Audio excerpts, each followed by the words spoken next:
Morgue ni siya. Inani yung morgue nga pagkahugawa naman. Well, mo ni ang nahitabo, no? Itong adlong Domingo, doon natin nadawat nga report gikan sa usa sa ato ang mga kaila.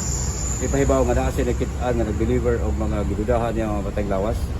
Unang hawa ta maglangay anang tungang gabi sa Domingo. Atong giadto gipahukan nato kuyog nato ang mga pulis ug atong ginagkuhaan sila og video nga naghatod gid sila og mga patay lawas dungan sa atong pagsud ngadto sa maong building.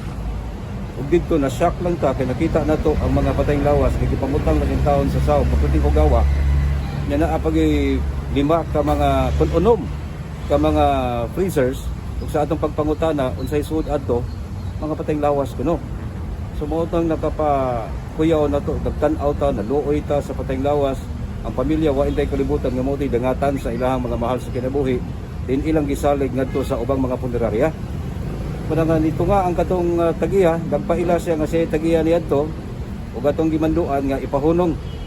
Then matod pa niya ang mga punerarya kunong uban adto kuno i-deposit ang mga patayng lawas ngadto sa iyang building. Pila man ka buok punerarya ang naggamit ato?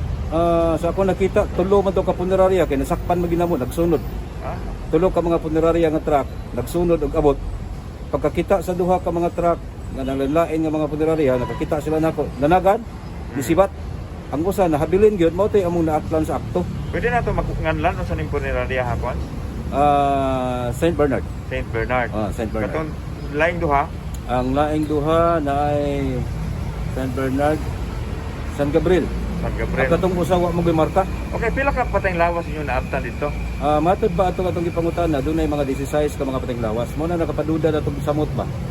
Kanang ilang mang dito ang mga patayng lawas nga naa man tay direct burial.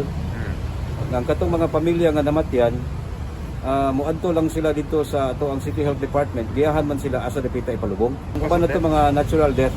So, walay COVID? Na ako ni COVID ato tulo ka buok. Tulo ka buok COVID? Oo, tulo ka buok COVID. Na ako na dito sulod. So, ano wala to nila dispose dayo? Nagpaabot ko na sa schedule sa cremation. No?